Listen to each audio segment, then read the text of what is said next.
Celine's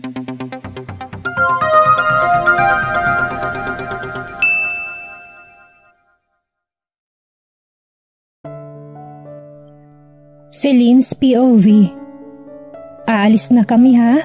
Ikaw nang bahala rito, Manang Sel. Paalam ni Mami bago kami pumasok sa kotse. Kaya mo ba? Tanong ni Mami sa akin. Kitang-kita ko sa mukha niya na nag-aalala siya. Tipid naman akong ngumiti. Kakayanin, Mami. Dalawa kami rito sa backseat dahil nasa shotgun seat si Daddy katabi yung driver. Hindi pa pala ako nakapagpaalam kina Tita Lenny. Pero mas mainam na siguro yun. Ilang sandali pa'y nakarating na kami sa airport at kaagad na may sumalubong sa amin na tauhan ni Daddy. Sila ang humawak ng mga maleta namin at pinasok sa pribadong eroplano ni Daddy. Napangiti ako sa flight attendant na umaasikaso sa amin. Being a flight attendant is my childhood dream. I want to serve people and travel around the world. Pero hindi ko natupad dahil hindi pwede, hindi maaari. Baka ikamatay ko. Napatingin ako sa labas nang nasa itaas na kami. Nasusuka pa nga ako dahil hindi ako sanay sumakay ng eroplano. Bilang lang sa kamay ko kung ilang beses pa lang ako nakasakay. Gabi na kaya tanging ilaw na lang na nagmumula sa mga bahay at building ang nakikita sa labas. Ang ganda niyong pagmasdan, parang ang kalma. Nakaka-relax. Marami ring bituin ang nasa langit. Mula rito sa kinauupuan ko ay tanaw kong iba doon. Gusto kong hawakan pero hindi ko yun kailanman maaabot. Parang siya, he's like a star. I can see him but I can't reach him. Ano ba yan? Si Lucas na naman. Ang sabi ko magmo-move on na ako eh. Kainis ha? Hindi ko na malayang nakatulog na pala ako. Nang magising ako ay nasa Rome Airport, Italy na kami. May bahay kami dito, pinagawa yun ni Daddy at katatapos lang. Dito muna kami titira hanggang sa maayos ang lahat. Hanggang sa makalimot ako, kami, at baka sakaling tumigil na sila kapag malayo na kami. Tanghali na, may sumundo sa amin na itim na Mustang at yun ang nagdala sa amin papunta sa bahay. 4 years had passed. Pinagmasdan ko ang batang tumatawang naglalakad habang akay-akay ni na Mami at Daddy. Napangiti ako, mahirap magpalaki ng bata, lalo na kapag sobrang kulit. Mabutit na rin ang mga magulang ko para tulungan ako. Nang ipanganak ko siya ay napakalaki niya. Tapos iyakin, gabi-gabi umiiyak. Ilang buwan din akong puyat.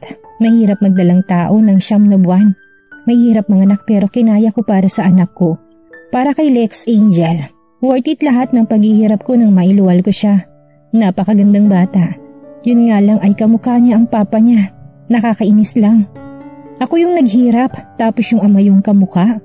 Unfair, nasaan ang hustisya? Napailing-iling na lang ako. Sa 4 na taon na yun, ni anino ni Lucas ay hindi ko nakita. Wala siyang paramdam at kung tutuusin nga ay inakala kong patay na siya. Mi! Mi! Sigaw ng anak ko nang makita niya ako. Napatawa pa kasi nadapa siya. Good morning, baby! Pinunasan kong pawis niya at saka siya hinalikan sa pisngi. Yay! Ti amo, Mi! Let's play! Paglalambing niya saka nagpakarga sa akin. Nagpaalam kami kina Mami saka umakyat na sa itaas. Mi, kailan uwi? Malungkot na tanong ni Lex Angel kapag kuwan. Imbis na isipin yung tanong niya ay napatitig ako sa mukha niya. Ang cute niyang bata, malusog ang kanyang pisngi at medyo pabilog ang kanyang mukha. Ang tinutukoy niya ba ay kailan daw kami uuwi ng Pilipinas? Napabuntong hininga ako. Hindi pa ako handa. Pero kasi, soon baby, soon. Sabi ko na lang at pinanggigilan ang pisngi niya. Imbis na masaktan ay humagikik pa siya.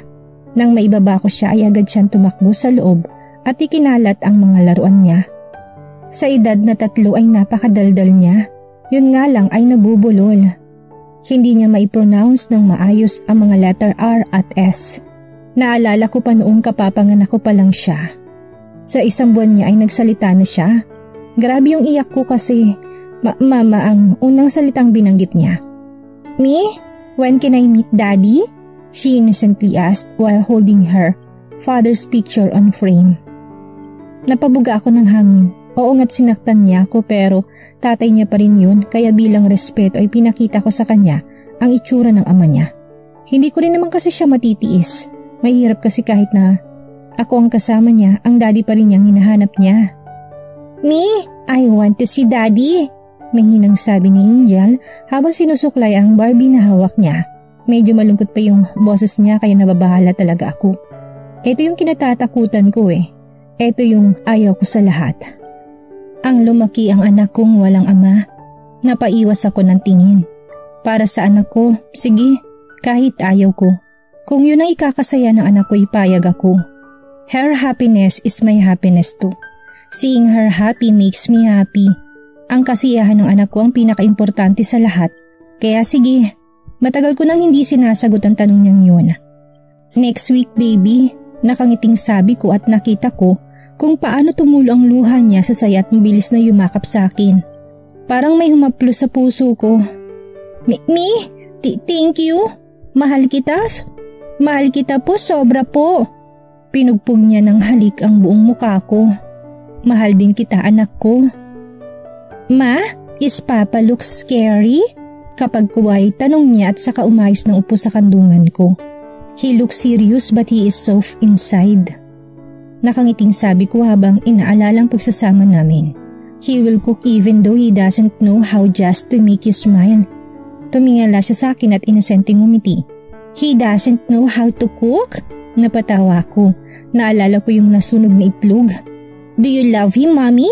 Kapag kuha ni tanong niya na nagpatigas sa akin sa kinauupuan ko. Napaawang ang labi ko habang nakatingin siya sa akin. Noon, simpleng sagot ko. Ayaw ko namang magsinungaling sa anak ko. Ngayon po, makulit na tanong niya. Kinurap-kurap pa niya ang mata habang nakalabi. Hindi ko alam. Walang isip-isip na sagot ko. Medyo blur pang sagot na tanong na yun para sa akin. Ayoko muna siyang isipin. Hindi mo na po siya love? Parang paiyak na tanong ni Angel. Muli na pabuntong hininga ako. Hindi sa ganun baby. Pero hindi kasi alam ni mami eh. Ninitian ko siya ng tipid. Ang dali lang ng tanong niya, ngunit mahirap sagutin. Sana ganun lang kadali ang lahat. Sige po, I'm always here. Tumayo na siya at nagsimula na muling maglaro. Pinagmasdan ko siya, hindi niya alam kung ano ba talagang nangyayari sa amin ng ama niya. Hindi ko sinabi dahil hindi rin naman niya yun mauunawaan. Masyado pa siyang bata. Ayoko siyang masaktan. Bastang alam niya lang ay nakipaghiwalay sa akin si Lucas. Yun lang. Imagine the pain I felt when I heard her cry because she wants to see her daddy. Imagine the pain I'm feeling whenever she's asking me about him. Nasasaktan ako para sa anak ko. Mabutit nandyan ang mga magulang ko para sa aming dalawa. Tumayo ako at nagpaalam muna kay Angel. Baby, bababa muna si mama ha? Kakausapin ko lang sina grandma and grandpa. Behave ka, okay? Nag-thumbs up lang siya at saka siya nag-flying kiss sa akin. Ngumiti ako. Nang makalabas ay pinapasok ko si Manang Nalin, ang kambal ni Manang Silin. Siya rin ang nag-aalaga kay Angel minsan. Bumaba ako sa dining at naabutan ko doon. Sila maming nag-aalmusal. 8:00 pa lang kaya maaga pa. Ang sabi ko ay hintayin ko sila sa garden dahil may sasabihin ako pero mukhang nakalimutan na nila yon. Gusto ko silang kausapin tungkol sa pag-uwi namin next week. Pagkatapos ng 4 na taon, sa wakas makakauwi na kami. Pero kamusta na kaya sila? Ang dapat na pag-uwi namin ay sa susunod na buwan pero dahil gusto nang makita ng anak kong ama niya, sa susunod na linggo na lang. Well, wala rin naman kaming ginagawa dito. Tamang pasyal lang. Habang si daddy ay nagtatrabaho gamit ang laptop, kailangan pa rin siya ng kumpanya. Ilang sandali pa'y nandito na sila mami at daddy. 30 years old na ako, ang bilis, pero hindi halata. Hindi sa pagmamayabang pero kahit 30 na ako'y maganda at sexy kaya may ibubuga pa rin. Sa 4 na taong pamamalagi ko rito'y maraming nagtangkang manligaw pero umayaw ako. May anak na ako. Ano na lang kaya sasabihin ng iba?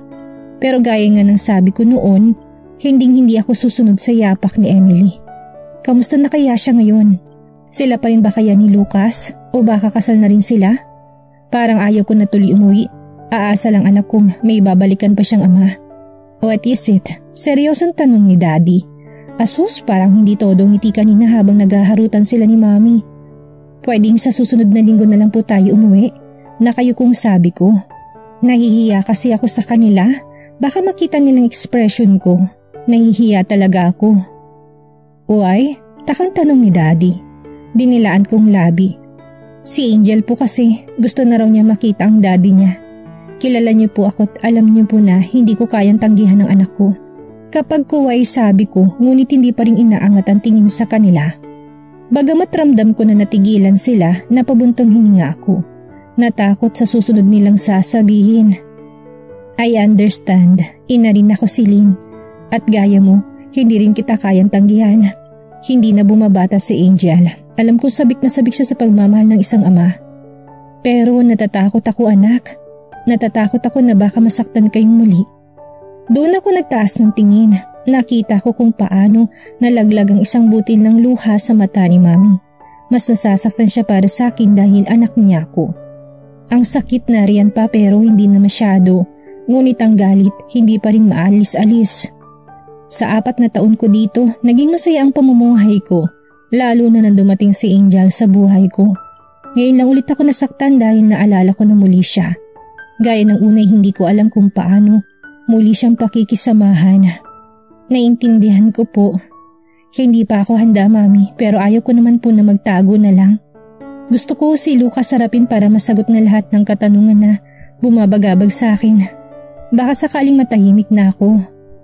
May anak na ako't hindi na lang ang para sa sarili kong iisipin ko. Kahit paano'y ama niya na rin po yun. May karapatan pa rin siya, kaya wala akong magagawa kung hindi iharap ang anak ko sa kanya. Mahabang sabi ko. Nakita kong pagsilay ng ngiti sa labi ni Mami habang si Daddy malamlam na nakatingin sa akin. Napangiti ako. Hindi ko inaakalang magiging ganito ako ngayon. You've really grown up. Once in a blue moon lang ngumiti si Daddy, kaya sobrang saya ko kasi nakangiti siya ngayon. I am so proud of you, Princess. Kapag kuwa'y papuri niya ulit, kaya hindi na ako nakapagpigil at niyakap siya. Napaahon naman si Mami sa amin. Sige, una na ho ako ha. Hinihintay na ako ni Angel sa itaas eh. Paalam ko't saka bumalik na sa kwarto. Naabutan ko si Lex Angel na nakahiga sa maliit na kama habang katabi yung human-sized na teddy bear. Napangiti ako. Yun yung napanalunan namin noong nasa amusement park kami. Hindi ko yun makakalimutan kasi hawak kong teddy bear na yan habang nangangako si Lucas na alagaan niya kami at hindi niya kami iiwan. Ang teddy bear na rin na yan ang nakasaksi kung paano ako nasaktan. Ang teddy bear na yan ang kasama ko habang sinusubukan kong makalimot. Pinakuha ko pa yan sa Pilipinas para lang may mayakap ako gabi-gabi. Pakiramdam ko kasi si Lucas yan. Napangalumbaba ako nang tumayo si Angel at umupo sa tabi ko. Bakit baby? I asked while combing her hair using my fingers. Mommy, love po ba ako ni Daddy? Kagatlabing tanong niya. Napatawa ako kaya tumingin siya sa akin. Anong klaseng tanong ba yan anak? Of course baby, he loves you. I cheered her up. Alam ko kahit hindi ni Lucas sinabi dahil ramdam ko yun kung paano niya ako alagaan nung malaman niyang buntis ako. Pero bakit po hindi niya tayo sinundan dito? Takang tanong nito. May accent pa yung Tagalog niya dahil masanay siya sa Ingles. O kaya naman sa wikang Italian. Hindi ko alam kung paano siya sasagutin. Sasabihin ko bang kasi wala na siyang pakialam sa atin? Pero syempre ayokong saktan ng anak ko. Baka busy si Daddy, hindi ba? Marami siyang trabaho eh. Ngumiti ako ng tipid. Tumangutango naman siya pero parang hindi convinced kaya napangiwi ako. Alam ko mana siya sa ama kaya matalino. Sino bang busy ng 4 na taon na sunod-sunod hindi ba? Ang unfair talaga. Ako yung naghihirap. Tapos kagandahan at kadaldalan lang ang namanan niya sa akin. Hindi ko tanggap. Mommy, may tanong ako. Huwag na kayo sad po. Cute siyang umitit dahil doon gumaan ang pakaramdam ko. May superpowers yata tong anak ko eh. Ano yun? Curious na tanong ko at mas lumapit siyang umupo sa akin. Sinimulan ko namang tinigtasin ang buhok niya. May 10 bird. Tinas pa niyang 10 daliri niya tapos binaril yung 4. Ilan na lang natira? Ngumisi siya. Napatawa ako. Basic? Di 6. Naku Angel, huwag akong tanungin mo niyan. Dahil kahit bobo si Mami magaling pa rin siya sa math. Tumayo siya at sinundot-sundot yung pisngi ko habang tumatawa. Mali ka po, kapag kuway sabi niya. Taka naman akong tumingin sa kanya. 10 ibon, binaril yung 4, edi 6 ang natira. Ginugood time ba ako ng anak kong to? Tingnan mo pati ugali naman nasa ama. How can you say that? 10 minus 4, edi 6. Umiling-iling siya na parang teacher. Kapag kuway, umakyat sa mesa at umupo doon. Inalalayan ko naman siya. Mommy, do you know logic? Duh, there are 10 birds, right? Tumango ako. And then the 4 got shot. Imagine you're the bird and then your friend got shot. What will you do? Napangalumbaba ako, tumakto, nag-iisip. Kung ibon ako, edi lilipad ako palayo. May hirap mabaril. Gusto ko pang mabuhay, I exclaim. Exactly! Ilang segundo pang nagloading sa isip ko yung sinabi niya. Saka ko lang nagets yung ibig niyang sabihin kaya napaawang ang labi ko. Bakit hindi ko naisip yun? Siyempre, natakot yung 6 na ibon kaya lumipad and it means walang natira. Hala shit, pasasaan ba't best in math ako nung high school? Meron pa po, sabi niya. Okay, what is it? Tanong ko. Papaganahin ko na utak ko. Nalalamangan na ako ng baby ko eh. 2 times plus 8 is equals to? The value of x is 2. Ngising tanong niya. Napanganga ko. Paano? Paano niya nalaman ng lahat ng ito? Magfa-4 pa lang siya next month. Mangha ako napatingin sa kanya. Grabe, nakaka-proud. Naiiyak ako. Me? What's the answer? Tumas pang kilay nito. Mukhang seryoso. Ngayon ko lang siya nakitang ganito. Kung hindi siya dumadaldal ay naglalaro lang siya o kay kumakanta. Ano ulit yun? Napakamot ako sa batok. Ulyanin na ba ako? Napakagandang ulyanin ko naman kung ganun. 2x plus 8 is equals to. The value of x is 2. Napaisip ako, madali lang yun. 2x plus 8 equals x equals 2. So parang 2, 8, 2 times 2 equals 4 plus 8 equals 12. Equals 12. It's 12. Kinindatan niya ako na makuha ang tamang sagot ko. Hindi lang siya beauty, brain din. Mana sa mami. Asyumera ko na yata. Napatingin ako sa phone ko, hindi ko inalis ang number nila Sian dito. Kaso wala akong pantawag, kaya sa messenger ko na lang siya kukontakin. It's been 4 years already. Sa kanya ko na lang sasabihin ang pag-uwi namin para kahit papano ay hindi sila mabigla. Who is that? Tanong ni Angel nang makitang mukha ng tito niya sa screen. Oh my gosh! What's up, Celine? It's been 4 years. Umakto pa itong nasasaktan kaya napairap ako. Hindi pa rin nagbabago. Ulul pa rin.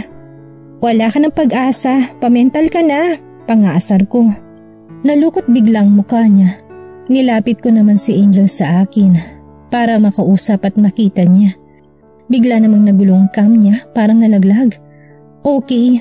Sino siya, Mi? My daughter asked. Your daddy's younger brother. Nakangiti kong sagot. Nakita ko kung paano nangislap ang mata niya. Masaya siya. Guhit na guhit yun sa kanyang mukha. Hola, tito! Kapag kuwaybati ni Angel nang magpakita pang mukha ni Kuya Sian sa screen. Gulat pa rin ang ekspresyon nito at nabigla ko na may tumulong isang butil ng luha galing sa mata nang makita si Angel. Napaiwas ako ng tingin at sinabi kay Angel na siya na munang kumausap. Namimiss ko na rin kasi sila. Inayos ko mga laruan ni Angel. Rinig ko pa rin ang usapan nila. What's your name, little girl? I'm Lex Angel Mendoza Santiago po.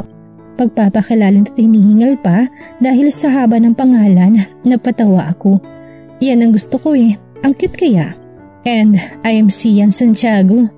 Wow, pareho tayo ng surname. He exclaimed, napatawa ako. Yes, of course. Because you're my daddy's younger brother, right? Tama, you're so cute. I want to pinch your cheeks. Pakagat din. Tumawa pa ito kaya tumawa rin ang anak ko. Later, tito. We'll be there next week. Masayang sabi ni Angel kaya lumapit na ako sa kanila. Masayang masaya ang mukha ni Kuya Sian habang kaharap ang anak ko. Hindi ko sinabi sa kanila na buntis ako bago ako umalis. Siguring nalaman nila kay Lucas. Baby, higa ka na muna dun ha? I'll just talk to your tito, okay? I patted her head and caressed her cheeks. Ngumiti siya. Ay, Captain! Sumaludo pa to bago umalis. Ano yun? Si Kuya Sian. Uuwi kami dyan next week. Gusto raw niya makita ang ama niya. Sabi ko na ikinalaglag pa nga ng kausap ko. Ano? Pero si Kuya... Ano kasi?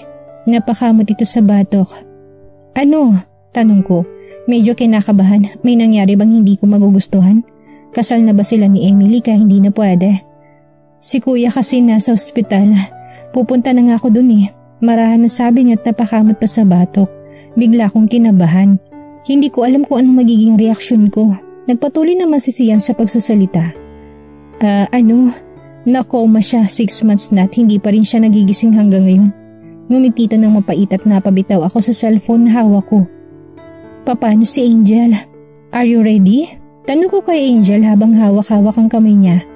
Nauna kaming umuwi ni Angel nang malaman kong nangyari kay Lucas. Hindi ko kasi maiwasang mag-alala. Kahit papano may pinagsamahan pa rin naman kami. At tatay siya ng anak ko. Next week pa uuwi si na mami. Nag-commercial flight na lang kami dahil sa pagmamadali. Nang makarating kami ng Naiya ay nasa waiting area na sila Kuya Sian at Angelica. Silang nagpresintang sumundo sa amin kaya sinuko para tumanggi. Buhat-buhat ko si Angel habang hawak kong malata namin. Kumaway-kaway sila kaya napangiti ako. Namiss ko sila sobra. Mommy, are they my daddy's siblings? Nagniningning ang matang tanong niya kaya tumango ako. Tinapik niyang kamay ko para bumaban at saka tumakbo papunta kina Kuya Sian. Hey, look on your way, Angel. Sigaw ko dahil nababangga siya ng mga tao. Napailing-iling na lang ako. Ang kulit, nang makarating sa mga tito niya ay nagpakarga siya. Napangiti ako nang yakapin siya ni Kuya Sian nang sobrang higpit habang si Angelica ay tulalang nakatingin sa kanila. Napatawa ako, hindi niya siguro alam. Hindi namin sinabi dahil ayaw naming ma-risk ang buhay ni baby. Si Kuya Sian lang sigurong sinabihan ni Lucas. Natatakot kaming malaman ng pamilya ni Emily dahil baka kunin nilang anak ko at hindi ako makakapayag kaya hindi namin sinabi. Like shit? Pagmumura ni Angelica, saka ko din naman ng yakap. Mas matangkad lang ako sa kanya ng konti. Mas lalo siyang gumanda at sumiksi. Hey, how are you? Mas gumanda ka lalo. Nakangiting papuri ko at pinakatitigan ang mukha niya. Pabiro niya naman akong tinampal bilang sagot. Gosh, I know that, of course. And by the way, tumingin siya kina Kuya Sian na hawak-hawak si Angel. Is she your kid? Gumiwi siya at saka napakagat sa labi. Yes, anak namin siya ng kuya mo. Pag-amin ko. Nandito na ako magsisinungaling pa ba ako? Nakita ko kung paano nalaki ang mata niya. Ano? Anak niya ni Sian, pangit? Paano si Kuya Lucas? Ha? Inakala ba niyan si Sian ang ama ng anak ko? Nagbibiro ba siya? How can you say that? Natatawang tanong ko. Gulat siyang umiling-iling. Kasi diba? Nagpabuhat siya kaagad kay Sian. Tapos parang silang mag-ama. Doon ako napatawa. Ang slow niya pala. Santiago nga siya. Gaga, kay Lucas lang kakalampag. Ay yes. Napatawa rin siya at natigil na marinig namin ang boses ni Angel, my baby. Me? What's kakalampag? Inosenteng tanong nito. Napatampal sa noo si Kuya Sian. Adult word, wag mong gagayahin ha? Good girl tayo. Nagkatinginan kami, inirapan lang ako ng gago. Tara na. Pag-aaya niya't saka naunang naglakad habang buhat ang anak ko. Aba, feeling ama to ha. Tapos itong anak ko nakita lang tong tito, kinalimutan na ako. Nasaan ang ustisya? Kinuha ng mga tauhan ng Santiago mga malatang dala namin. Nagpahuli naman kami ni Angelica sa paglalakad. Bakit hindi mo sinabi? Nakakatampo ka, alam mo ba yun? Nagpunas pa ito kunwari ng luha kahit wala naman. I don't want to risk her life. Simpleng sagot ko. Sorry sa ginawa ni Kuya pero alam mo bang ginawa niya lang yun for you? Hindi niya ako sinulyapan.